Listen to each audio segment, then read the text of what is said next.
Mes chers frères et sœurs, comme vous le savez, cette vie contient plus d'un piège. Cette vie contient plus d'un piège. Et parmi les pièges que nous allons voir ensemble, bi'idhnillahi azza wa jal, il s'agit d'un piège destructeur. Un piège qui touche le cœur, qui est une maladie du cœur. Une maladie qui malheureusement en attire plus d'un. Une maladie qui est appréciée par un grand nombre de gens. Une maladie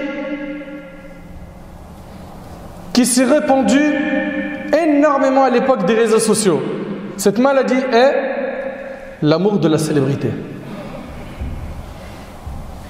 L'amour de la célébrité. Allah tabarak wa ta'ala dit au prophète sallallahu alayhi wa sallam: et ne tends point tes yeux vers ce dont nous avons donné jouissance temporaire à certains groupes d'entre eux.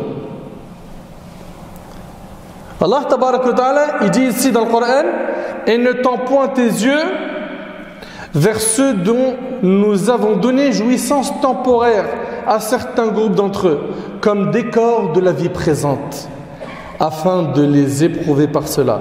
Ce qu'Allah fournit, c'est-à-dire Al-Jannah, le paradis, est meilleur et plus durable. Nous vivons une époque où les gens cherchent à tout prix à être célèbres, à ce qu'on parle d'eux, à ce que lorsqu'ils marchent quelque part, on le montre du doigt. Et quand il entend son nom quelque part, ou qu'il voit que des gens lui accordent de l'intention, il éprouve énormément de joie. Lorsqu'on l'interpelle et qu'on lui dit: s'il te plaît, est-ce que je peux te parler, et qu'on lui flatte son ego, il ne veut plus quitter cette assemblée.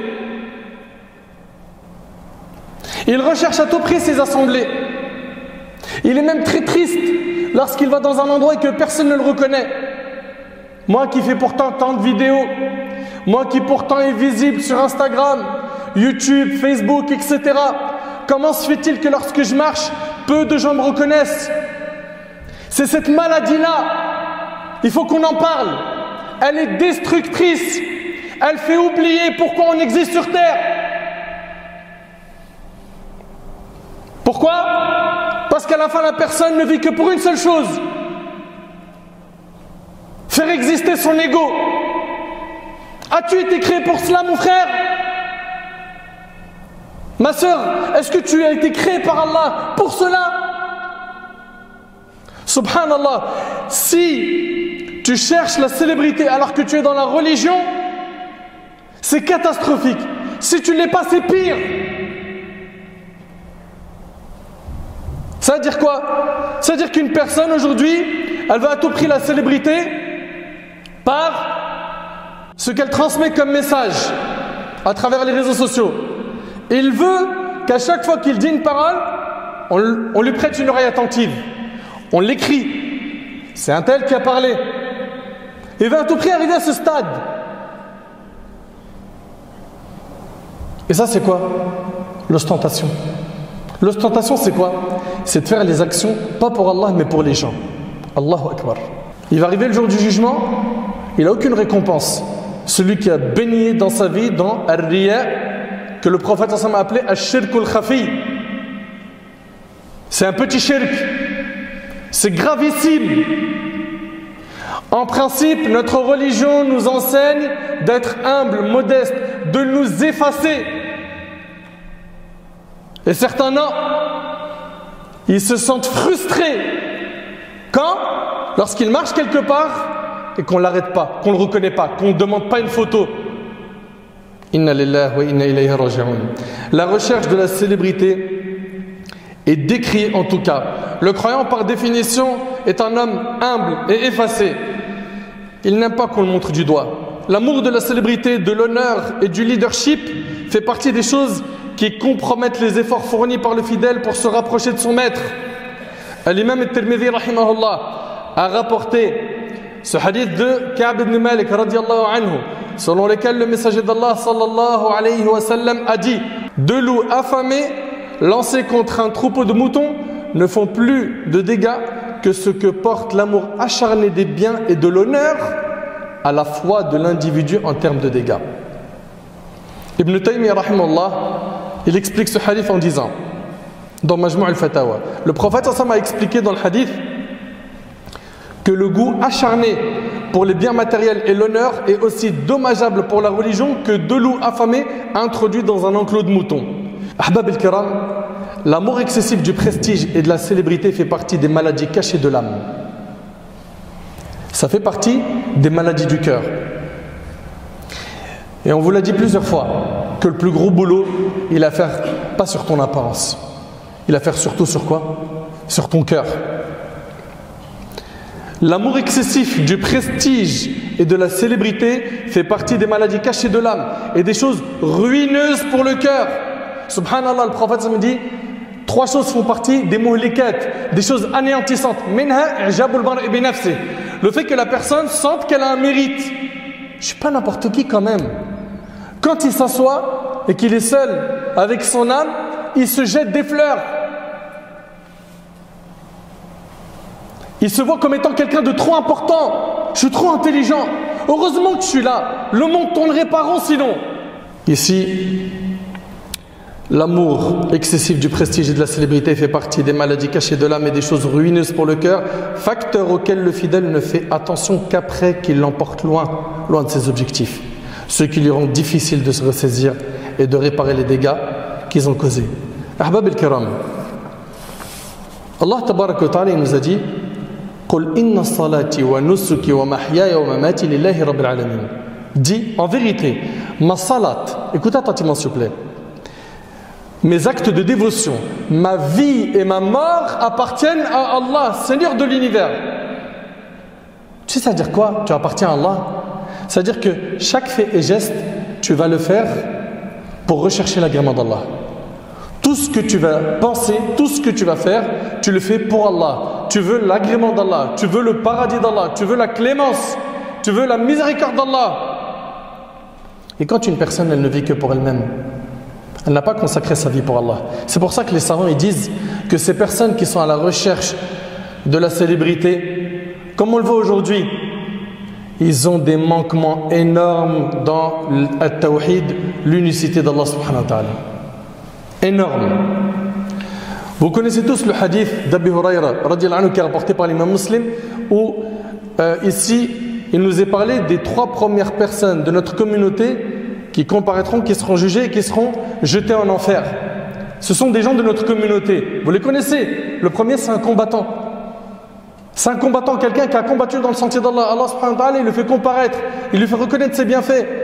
Et il lui dit, qu'as-tu fait pour moi? Il lui dit, j'ai combattu Allah jusqu'à mourir pour toi en martyr. Et il lui dit quoi? Kadhabt, tu as menti. Mais plutôt tu as fait cela pour qu'on dise de toi que tu es courageux. Ce sont des gens qui cherchaient quoi? À être célèbres. Ils voulaient juste des fleurs et des éloges sur terre. Leur récompense, ils l'ont eu sur terre.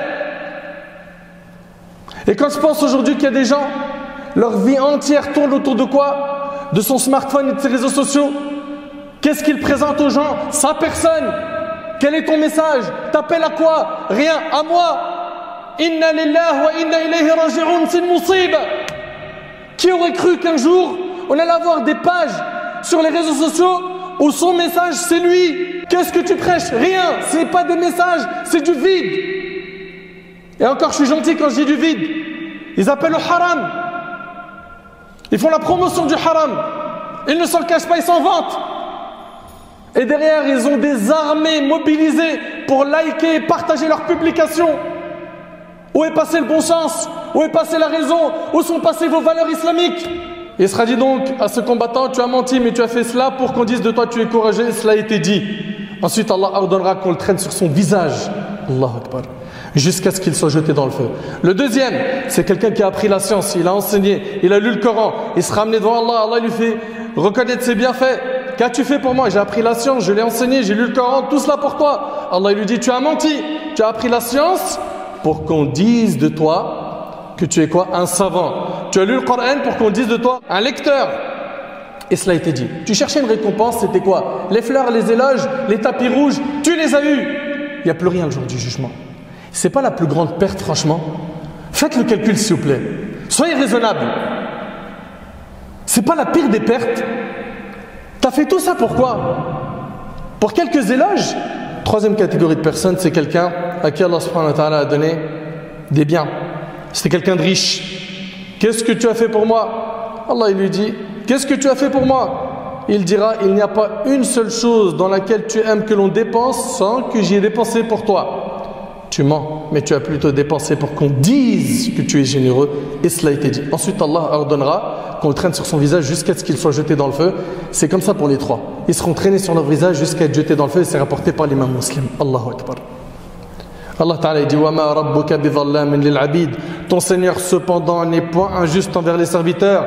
D'après Jundub ibn Abdillah radiyallahu anhu, le prophète sallam a dit, quiconque fait parade de ses œuvres par ostentation, Allah dévoilera ses intentions corrompues le jour de la résurrection et étalera son scandale devant les gens, rapportés par Bukhari et Muslim. Tu vas t'acheter une belle image sur terre, ça va durer combien de temps? Tu t'imagines, tu es scandalisé, dévoilé le jour du jugement? Allahu Akbar.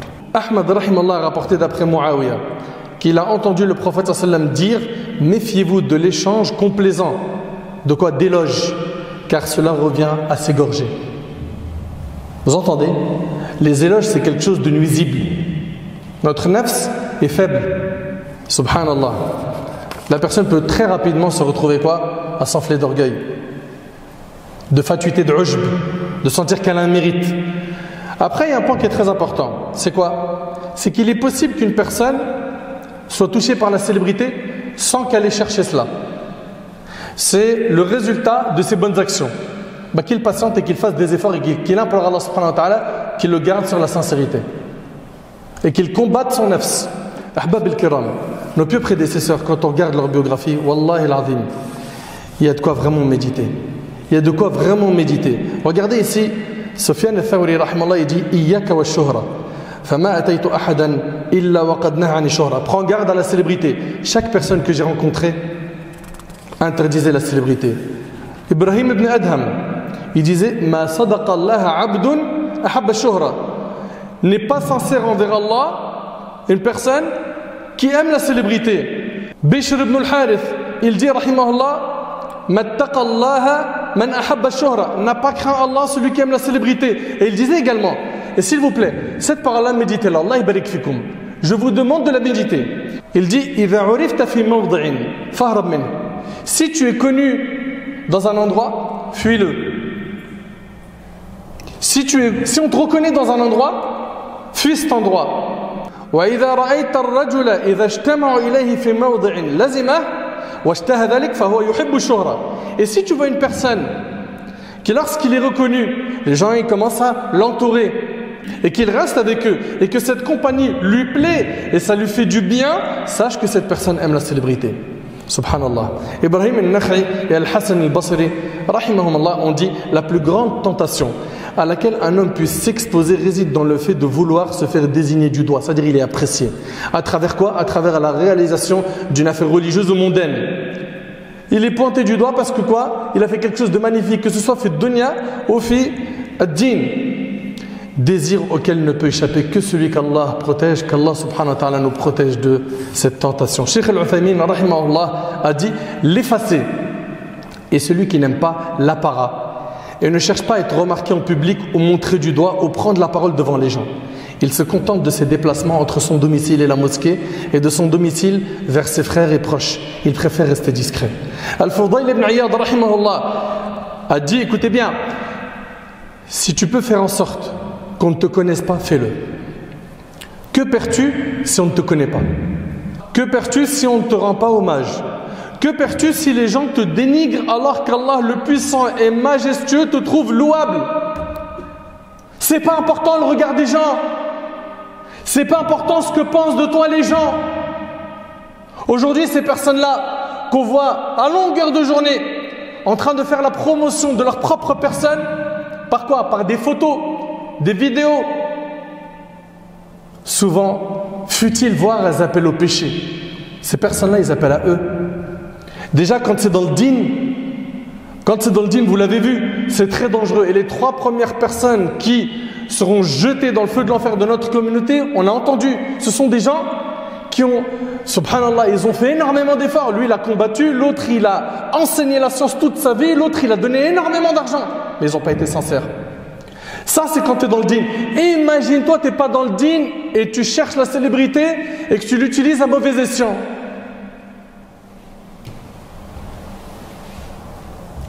Vous recherchez quoi après la mort? Vous voulez aller où? Un jour, vous serez dans un trou, c'est terminé. Hein. Il n'y a plus de stories sur Insta, il n'y a plus de notifications, c'est fini. Il y a la remise des comptes. Il y a je serai debout devant le Seigneur des mondes, seul, avec mes actions. Ton smartphone, il ne t'accompagne pas dans ta tombe. Et quand je vois aujourd'hui, Subhanak ya Rabb, ils alimentent la médiocrité. Malheureusement, ça mord énormément à l'hameçon. Ils appellent au haram sans se cacher.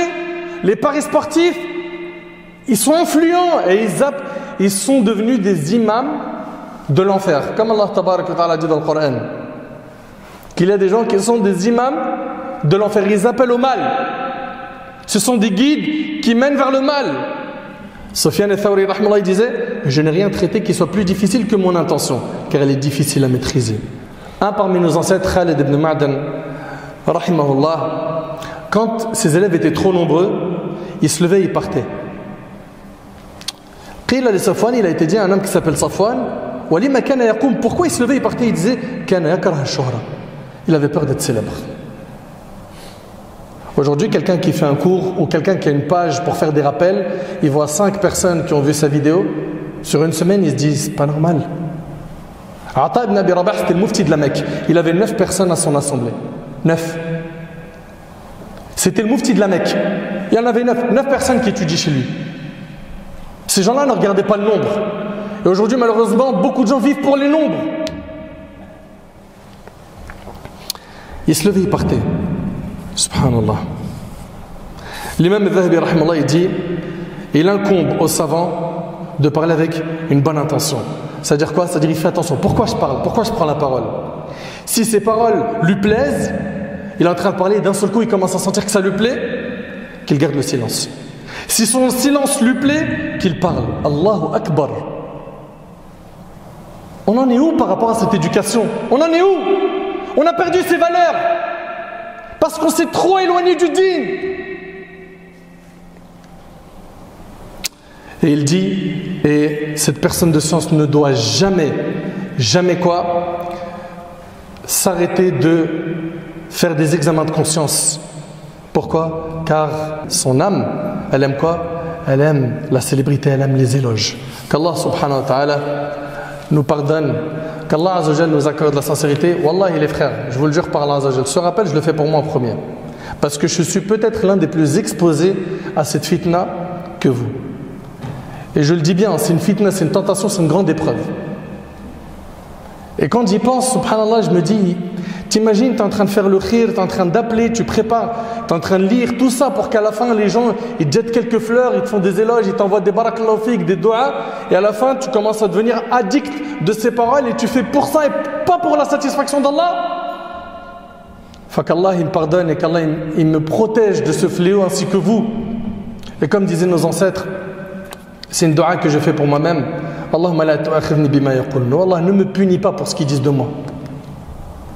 Waghfir li ma la ya'lamun. Et pardonne-moi, ya Allah, ce qu'ils ne savent pas de moi. Waj'alni khayran mimma yadhunnun. Et fais que je sois meilleur de l'idée qu'ils ont de moi. Et invoquez Allah subhanahu wa ta'ala. Et invoquons Allah pour qu'Allah subhanahu wa ta'ala, il ait pitié de nous yawm al-qiyamah. Parce que wa Rabb al-Kaaba, je parle pour moi en premier. C'est un rappel que je vais faire moi en premier.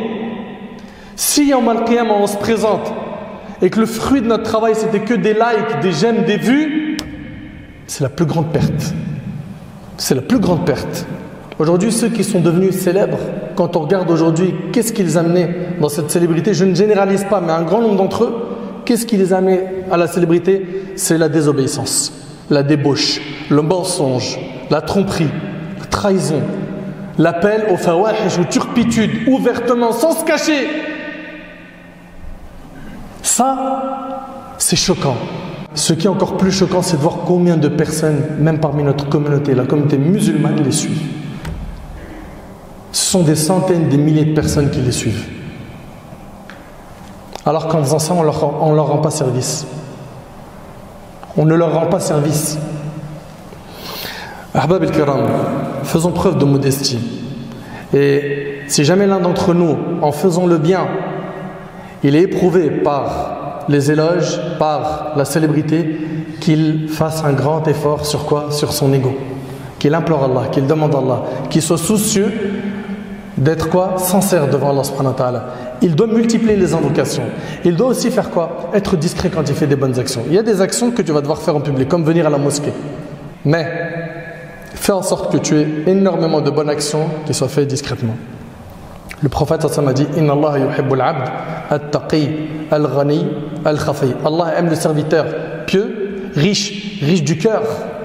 Et c'est cela la vraie richesse. Combien sont les riches, même millionnaires, qui vont chez des psys et même qui vont se suicider? Pourquoi? Il y a un vide dans leur cœur.